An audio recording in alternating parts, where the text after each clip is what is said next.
The News Alerts, Podcast Media. Today, live April 21st, 2021. Here is the headline of the most recent news on the international scene. Chauvin found guilty as nation exhales. The Memo Chauvin verdict delivers rare moment of justice.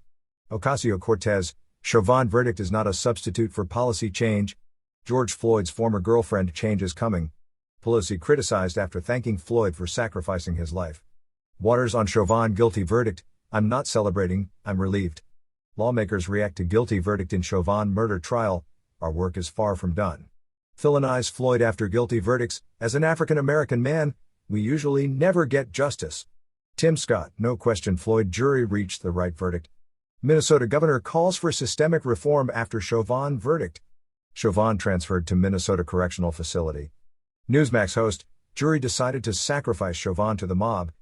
Civil rights attorney Ben Crump celebrates Chauvin verdict. Civil rights attorney Ben Crump celebrated the verdict in the murder trial of former Minneapolis police officer Derek Chauvin on Tuesday, hailing it as a moment when the U.S. is finally getting close to living up to the words of the Declaration of Independence. In remarks delivered shortly after Judge Peter Cahill announced Chauvin's conviction, Crump, surrounded by members of Floyd's family, said, "Let's frame this moment as a moment where we finally are getting close to living up to our Declaration of Independence. We hold these truths to be self-evident, that all men are created equally, that they're endowed by their Creator with certain inalienable rights, that amongst them are life and liberty and the pursuit of happiness," he continued. Chauvin on Tuesday was found guilty of the 3 criminal counts he was facing: second-degree murder, second-degree manslaughter, and third-degree murder. The officer was seen in video posted on social media kneeling on Floyd's neck for several minutes during a May arrest. Floyd was later pronounced dead at a local hospital. Floyd's death sparked protests in Minneapolis and across the country, igniting a nationwide conversation surrounding police reform and race relations. Crump on Tuesday hailed the guilty verdict for Chauvin as a victory for those who champion humanity over inhumanity, those who champion morals over immorality.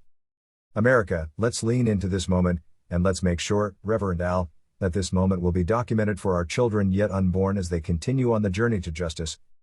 Knowing that the blood of George Floyd will give them a trail to find a way to a better America, a more just America, Crump added. Last week, Crump announced that he was retained to represent the family of Daunte Wright, the 20-year-old black man who was fatally shot by police during a traffic stop. Wright was killed in Brooklyn Center, Minnesota, on April 11, approximately 10 miles from the courtroom where Chauvin was on trial. Chauvin found guilty as nation exhales. Former Minneapolis police officer Derek Chauvin was found guilty Tuesday on all 3 charges he faced for the murder of George Floyd, capping a trial that captivated the nation nearly a year after Floyd's death set off a reckoning over racial injustice and police brutality. Cheers greeted the verdict in Minneapolis outside the courtroom, while lawmakers in the House were photographed embracing in the halls of Congress after the news. President Biden and Vice President Harris, the first black American to hold that position, phoned Floyd's family shortly after the verdict, expressing relief at the decision by the 12 members of the jury. "We're also relieved, not just one verdict but all 3. Guilty on all 3 counts. It's really important," Biden told the family in a video posted by attorney Ben Crump. "I'm anxious to see you guys. We're going to get a lot more done. We're going to do a lot. We're going to stay at it until we get it done. In George's name and memory, we are going to make sure his legacy is intact and that history will look back at this moment," Harris said. "But we really do believe that with your leadership and the president that we have in the White House that we're going to make something good come out of this tragedy." Guilty verdicts against police officers accused of killing black people are rare, and the nation had been bracing for the possibility of unrest if a not guilty verdict had been delivered. Biden earlier on Tuesday had confirmed he spoke to Floyd's family before the verdict and that he was praying for the right decision. Biden also said he believed the case was overwhelming. Judge Peter Cahill read the jury's verdict against Chauvin on all 3 counts one by one just after 5 p.m., telling the people in court, as well as a nationwide audience, that the jury had found the former police officer guilty of second-degree murder, third-degree murder, and second-degree manslaughter. Chauvin's defense had argued that Floyd didn't die from Chauvin kneeling on his neck for over 9 minutes, but rather from drugs in his system and underlying heart disease. It was a strategy that ultimately failed, as the prosecution called numerous medical professionals who told the court Floyd died from low oxygen. Hennepin County medical examiner Andrew Baker, who performed Floyd's autopsy, told the court that his opinion of Floyd's death hadn't changed. affirming that he died of cardiopulmonary arrest, the stopping of both the heart and lungs, complicating law enforcement subdual, restraint, and neck compression. Testimony by police officers in the case was also pivotal, with the chief of police in Minneapolis among those appearing as witnesses for the prosecution. They said Chauvin broke from police practice by pinning him to the street in an arrest over the use of a counterfeit $20 bill. Graphic videotape that sparked last summer's demonstrations was central to the trial. It showed Chauvin putting his knee to Floyd's neck for more than 9.5 minutes. Even as Floyd said he could not breathe, pleaded for his life and asked for his mother as horrified witnesses looked on. Many of those witnesses also offered haunting testimony about how their lives had changed forever by the ordeal of watching Floyd's murder. Tensions surrounding the case were only inflamed further recently when Daunte Wright, a 20-year-old black man, was shot and killed by a white police officer during a traffic stop in the Minneapolis suburb of Brooklyn Center, roughly 10 miles from where Chauvin was standing trial. Friction over the trial had been evident over the past 48 hours, culminating in a House vote on a GOP motion to censure Representative Maxine Waters, Democrat California, over weekend remarks she made in the Twin Cities. Waters had called for demonstrators to be more confrontational in the event of an acquittal, drawing criticism from Republicans who felt she was encouraging violence should there not be the desired verdict. The party-line 216 to 210 vote against censuring Waters was a reflection of the bitter divide in the House, a division highlighted during the 2020 presidential election when former President Trump's campaign focused on a law and order message in reaction to demonstrations over Floyd's death. While lawmakers and activists exhaled with the announcement of the guilty verdict, tensions over policing and racial inequality will remain. Wright's shooting just outside Minneapolis earlier this month underscored the ways in which police violence persists even with a guilty verdict. And it's unclear whether lawmakers at the federal level will find common ground on policing reform legislation. The George Floyd Justice in Policing Act, which would overhaul qualified immunity and outlaw chokeholds and no-knock warrants at the federal level, passed the House this year. But its path to 60 votes in the Senate before Biden can sign it into law remains muddled at best. I'm thankful for George Floyd's family that justice was served. America was forever changed by the video of Derek Chauvin killing George Floyd. Senate Majority Leader Charles Schumer, DNY, said in a statement. However, a guilty verdict doesn't mean the persistent problem of police misconduct is solved. This verdict is justice served, but it is not justice for George Floyd, Senator Cory Booker, DNJ, tweeted. True justice would be a country where George Floyd would still be alive today. There is no question in my mind that the jury reached the right verdict, Senator Tim Scott, SC, the lone black Senate Republican, said in a statement. We must all come together to help repair the tenuous relationship between law enforcement and black and minority Americans, he added. The Memo Chauvin verdict delivers rare moment of justice. It was clear to any fair-minded person that Derek Chauvin murdered George Floyd on a Minneapolis street last May. For once, a jury agreed. Their verdict, a landmark decision, could see Chauvin imprisoned for up to 40 years. Chauvin, a police officer at the time of his crimes, was found guilty on all 3 charges: second-degree murder, third-degree murder, and second-degree manslaughter. The jury had deliberated for about 11 hours in all. Their decision is not a panacea, as many people from grassroots activists to former President Obama emphasized. There is abundant evidence of inequities that riddle the justice system. They will not be erased by the verdict. Individual states, as well as the federal government, are grappling with how to address those problems and are doing so in the face of opposition from police unions, as well as some conservative voters and politicians. But the Chauvin verdict showed, at least, that justice can be done in some cases. There can, after all, be police conduct egregious enough for prosecutors to prosecute and juries to convict even when the cop is white and the victim is black. Time will tell if the Chauvin verdict is the beginning of a new era. But it seems, at least, to bookend an older one, where even the starkest evidence was often not enough to secure guilty verdicts. That era began with the savage beating of Rodney King by Los Angeles police officers in 1991. Not one of the 4 police officers who assailed King was convicted. A verdict seen as so transparently outrageous it sparked rioting that endured for almost a week. In more recent years, other high-profile cases of people of color losing their lives at the hands of police have slid toward anticlimactic conclusions. Eric Garner died in circumstances chillingly similar to those of Floyd, in New York in 2014. A grand jury declined to indict the officer involved. Tamir Rice was 12 years old when he was killed in Cleveland, also in 2014, by an officer who opened fire almost immediately upon arriving at the scene.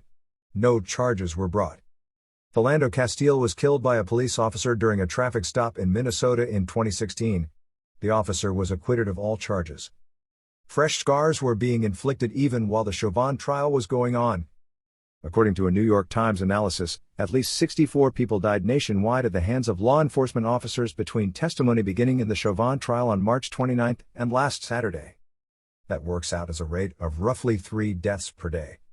The Floyd case was an exception in many ways, of course none more graphic or appalling than Chauvin's kneeling against Floyd's neck for more than 9 minutes while the prone man begged for his life. The duration of Chauvin's deadly assault on Floyd deprived the defense of one of the most common lines of argument used to try to extricate police officers from charges. The idea that an officer under pressure had some kind of momentary but understandable lapse that did not merit criminal penalty. There was no plausible way to argue that in the case of Chauvin, whose blank expression as he ended Floyd's life has become etched in the national consciousness. The national and international protests that followed were notably diverse. And public polling holds out some hope of a permanent change in attitudes. A shift catalyzed not just by the murder of Floyd but by the accumulating video evidence of police misdeeds. A Monmouth University poll survey released April 15 found a huge majority, 70%, of adults supporting greater efforts to achieve racial equity that go beyond current laws. 66% of whites were among those backing that broad principle. The same poll showed a much narrower margin but still a plurality asserting that police were more likely to use excessive force against a black suspect than a white suspect. 49% of all adults believed this to be the case, whereas 41% said it was more likely that the two scenarios would unfold in a similar way. There are signs of movement legislatively too. A majority of states, around 30, have passed at least one law intended to check police power or provide some degree of oversight. Whether that is requiring the wearing of body cams or paring back the legal immunity that police officers have traditionally enjoyed. Obama, in a statement, noted true justice is about much more than a single verdict in a single trial. President Biden and Vice President Harris were due to speak Tuesday night on the verdict. Biden had earlier in the day said that the case against Chauvin was overwhelming. Harris, in an interview with CNN, had said that even a guilty verdict will not heal the pain that existed for generations regarding police brutality and racism. In the moments after the verdict, Biden and Harris spoke with George Floyd's brother, Philando Floyd. Philando Floyd had previously told a reporter at the court, "I was just praying they would find him guilty. As an African American, we usually never get justice." On social media, many users recalled the words of George Floyd's 6-year-old daughter, Gianna, amid the protests around his death, "Daddy changed the world." How much the world has changed will become clear over time. But Tuesday's verdict at least saw America's moral arc bend belatedly toward justice. Ocasio-Cortez, Chauvin verdict is not a substitute for policy change. Representative Alexandria Ocasio-Cortez, DNY, shared a stern message on Twitter on Tuesday after former Minneapolis police officer Derek Chauvin was found guilty of the murder of George Floyd. "This verdict is not a substitute for policy change," Ocasio-Cortez wrote shortly after Chauvin was found guilty of second-degree murder, third-degree murder, and second-degree manslaughter. That a family had to lose a son, brother, and father, that a teenage girl had to film and post a murder, that millions across the country had to organize and march just for George Floyd to be seen and valued is not justice, she wrote. Ocasio-Cortez also went live on Instagram to further drive home her points. "I don't want this to be framed as the system working BC, it's not working," she said, as reported by NBC News' Sahil Kapoor. Ocasio-Cortez was one of many lawmakers who took to social media to call for policy change after the verdict was announced, notably increased law enforcement accountability and reform of the justice system. Many others pushed for the Senate passage of the George Floyd Justice in Policing Act, which the House gave the green light in March after a 220-212 vote. George Floyd's former girlfriend, change is coming. George Floyd's former girlfriend Courtney Ross on Tuesday celebrated the guilty verdict for former police officer Derek Chauvin in Floyd's death. Speaking to reporters shortly after the verdict was read, Ross said that the rest of the world should know that change is coming after Chauvin was found guilty on all 3 charges. "Change is coming, so watch out," Ross said. "Change is coming." Chauvin was convicted of second-degree murder, third-degree murder, and second-degree manslaughter for kneeling on Floyd's neck for more than 9 minutes, resulting in his death. Floyd's death sparked demonstrations that lasted all summer, and sparked nationwide conversations about police reform in America. Ross told reporters Tuesday that she was thankful that Floyd's life is going to bring change, and said she knew the verdict was going to be guilty. However, she still emphasized that changes and reforms still need to be made to hold police accountable for similar incidents. There's going to be change in the future, and we still have a lot of reparations to make from the past, Ross said. So, cases needed to reopen and we need to re-examine them and we need to hold people accountable, period. Ross testified during the trial for the prosecution on the fourth day, speaking tearfully about her relationship with Floyd. They were together for several years until he died. When asked about testifying in the trials for the other police officers involved Floyd's death, Ross told reporters that she was ready. It's time everybody gets held accountable, she said. Pelosi criticized after thanking Floyd for sacrificing his life. Speaker Nancy Pelosi, Democrat, California, is taking heat on Tuesday after thanking the late George Floyd for sacrificing his life for the cause of justice. Comments she made just after a Minneapolis jury found a police officer guilty of Floyd's murder. "Thank you, George Floyd, for sacrificing your life for justice," Pelosi said during a press conference with the Congressional Black Caucus just outside the Capitol building. "Because of you and because of thousands, millions of people around the world who came out for justice, your name will always be synonymous with justice." The remarks raised eyebrows among some staffers on Capitol Hill who were watching the event, and the speaker was immediately panned as tone-deaf and worse by a long and growing list of conservative pundits and Twitter users after her comments were reported by several news outlets across the country. An absolutely bizarre statement from Nancy Pelosi about a man murdered by law enforcement. Read a typical reaction. In response to the criticism, Pelosi quickly tweeted a short statement, referencing her initial remarks, which her office labeled a clarification. "George Floyd should be alive today. His family's calls for justice for his murder were heard around the world. He did not die in vain," she said.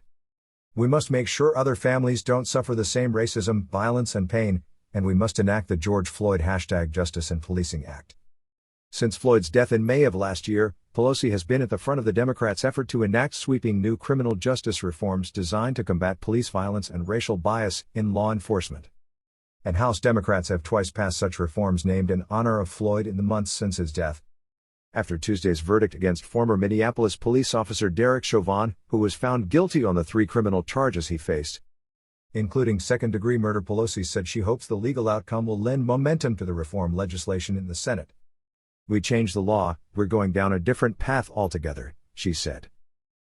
Waters on Chauvin guilty verdict, "I'm not celebrating, I'm relieved." Representative Maxine Waters, Democrat, California, said she was relieved when former Minneapolis police officer Derek Chauvin was convicted of murdering George Floyd on Tuesday. "Someone said it better than me, I'm not celebrating. I'm relieved," Waters told reporters after the verdict was read. Waters had been on the receiving end of intense backlash from Republicans following remarks she made over the weekend about the case. Waters told a group of protesters and journalists in Brooklyn Center, Minnesota, on Saturday, "We've got to get more confrontational when advocating for police reforms."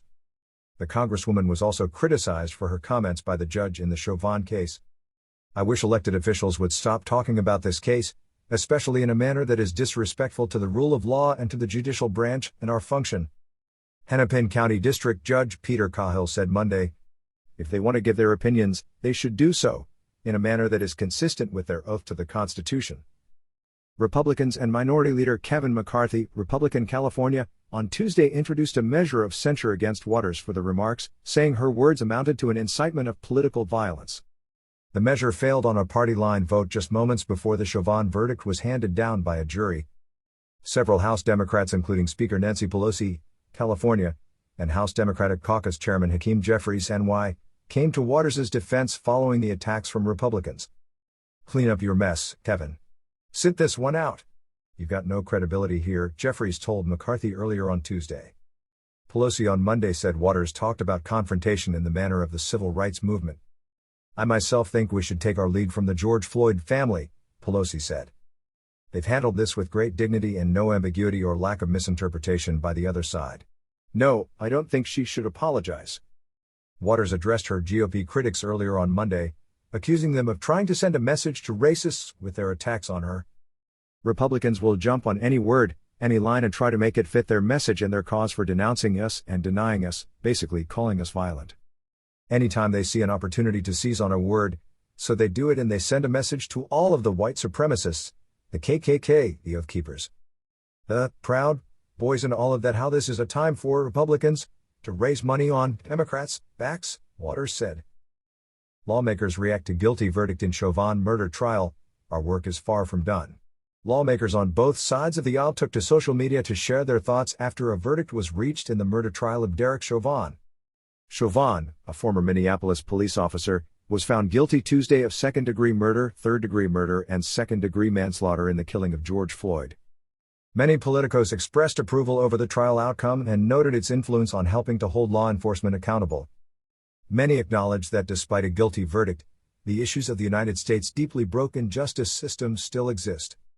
Several senators and representatives called for the passage of the Justice in Policing Act, a sweeping police reform act passed by the House in March.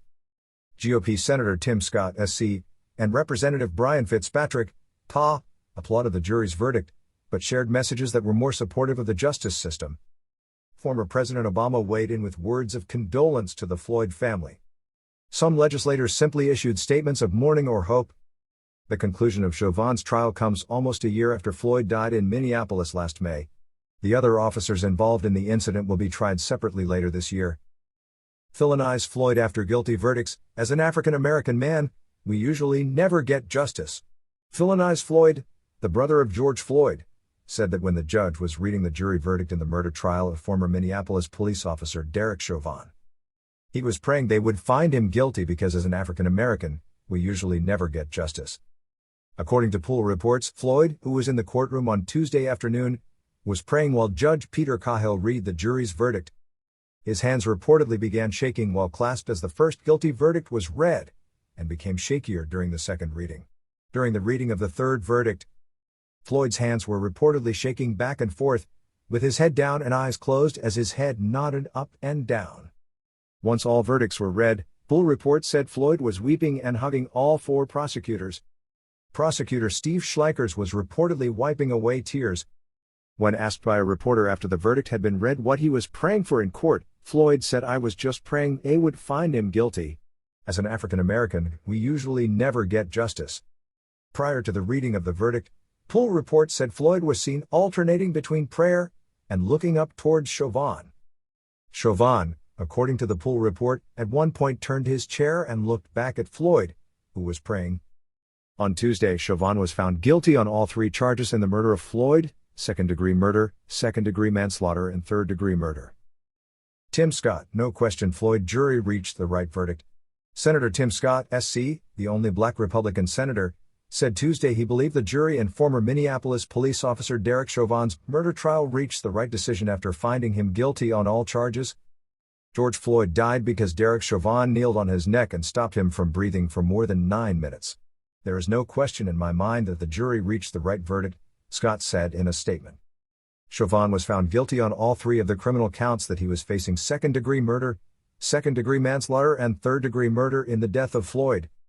Video released last year of Chauvin kneeling on Floyd's neck for several minutes sparked months of protests. Floyd died a short time later at Hennepin County Medical Center. Scott, speaking to reporters as he headed to the U.S. Capitol for a pre-scheduled vote series, told reporters that he was absolutely relieved by the verdict. "I'm thankful for the verdict," he said. "This is a monumental day in many ways, in my opinion." Scott wasn't the only GOP senator to back the jury's verdict. Senator Mike Braun, Republican Indiana, said that he hoped for a guilty verdict. "I think those were the verdicts I was expecting and hoped for, and I think they were deserved," Braun said. The verdict immediately rekindled attention on Capitol Hill over potential police reform legislation. Congress failed to get a bipartisan deal last year over big sticking points on legal protections for police officers. Scott has been talking behind the scenes in recent months with Democrats as they try to find a deal that could overcome the 60-vote filibuster in the Senate. He said on Tuesday that he thought talks were heading in the right direction. "I think we're in a position now to move it forward, and I think I'm cautiously optimistic that we'll find a path forward," he said. Minnesota governor calls for systemic reform after Chauvin verdict.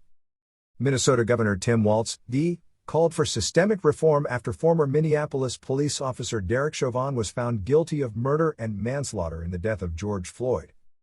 Walz issued a statement shortly after the judge read the jury's verdict Tuesday afternoon. He said the verdict was an important step forward for justice in Minnesota but added, "Accountability in the courtroom is only the first step." Floyd died last year after Chauvin knelt on his neck for more than 9 minutes.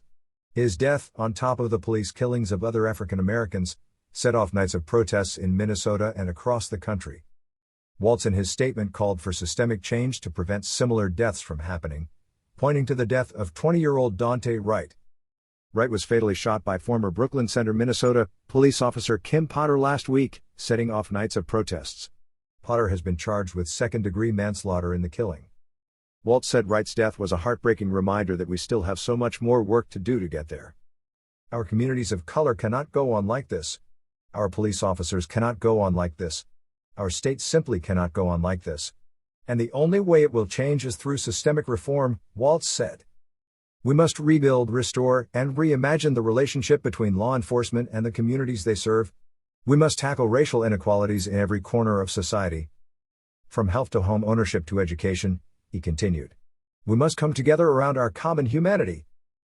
Chauvin transferred to Minnesota Correctional Facility. Convicted murderer and former Minneapolis police officer Derek Chauvin has been transferred to the Minnesota Correctional Facility Oak Park Heights. Minnesota Department of Corrections spokeswoman Sarah Fitzgerald told CNN that Chauvin arrived at the facility at 4:55 p.m. CT, shortly after he was found guilty of all 3 charges against him in the death of George Floyd. Fitzgerald added that a new booking photo of Chauvin would be made available Wednesday. Chauvin's transfer to the facility was made as an agreement between the Hennepin County Sheriff's Office and the Minnesota Department of Corrections, CNN reported. The facility is located about 25 miles east of downtown Minneapolis. The jury took about 10 hours to come to its unanimous decision. When the verdict was read, Chauvin was immediately remanded into custody and had his bail revoked. Chauvin's sentencing is set to take place in the coming weeks, though a date was not set when the verdict was announced. Almost immediately after Chauvin's guilty verdict was announced, people gathered in the streets of Minneapolis to celebrate. A large crowd gathered outside Cup Foods, the convenience store where the fatal encounter between Floyd and Chauvin occurred. A memorial had been set up outside the store, with a painting of Floyd's face and flowers placed on the street. Newsmax host, jury decided to sacrifice Chauvin to the mob. Rob Schmidt, host of Wake Up America on the conservative network Newsmax, said on Tuesday that former Minneapolis police officer Derek Chauvin was a sacrifice to the mob after he was found guilty on 3 counts in the murder of George Floyd. They say justice is blind. I don't think it was blind in this case at all, Schmidt said. I think you have political pressure. I think you have pressure from all these activist groups going into all this. And I think at the end of the day people say, you know what? If we acquit this guy, this city is going to burn to the ground. So you had a jury that said, you know what? We're going to have to sacrifice this guy to the mob. And that's exactly what I think happened today, Schmidt added. Rob Schmidt, host of Wake Up America on the conservative network Newsmax, said on Tuesday that former Minneapolis police officer Derek Chauvin was a sacrifice to the mob after he was found guilty on 3 counts in the murder of George Floyd. They say justice is blind. I don't think it was blind in this case at all, Schmidt said. I think you have political pressure. I think you have pressure from all these activist groups going into all this. And I think at the end of the day people say, you know what? If we acquit this guy, this city is going to burn to the ground. So you had a jury that said, you know what? We're going to have to sacrifice this guy to the mob. And that's exactly what I think happened today, Schmidt added. Judge Peter Cahill read the verdict on Tuesday afternoon. The jury found Chauvin guilty of second-degree murder, second-degree manslaughter and third-degree murder. Multiple cities had prepared heightened security for the possibility that unrest would ensue if Chauvin was acquitted. Minneapolis public schools canceled all after-school activities and sports this week in anticipation of the verdict. As soon as the verdict was announced, celebrations broke out across Minneapolis. Multiple lawmakers also reacted to news of the verdict soon after it was announced. The jury's verdict delivers accountability for Derek Chauvin, but not justice for George Floyd. Real justice for him and too many others can only happen when we build a nation that fundamentally respects the human dignity of every person, Senator Bernie Sanders, Vermont, tweeted. GOP Representative Brian Fitzpatrick, PA, tweeted, "The American justice system works. Today, due process was followed, and justice was served." Don't forget to comment below with your common sense and subscribe to your podcast. This helps bring the podcast to life and grow it. You can follow us on Instagram, Twitter, Facebook. We can't wait to continue this adventure with you. Support us on PayPal. Thank you very much and enjoy listening.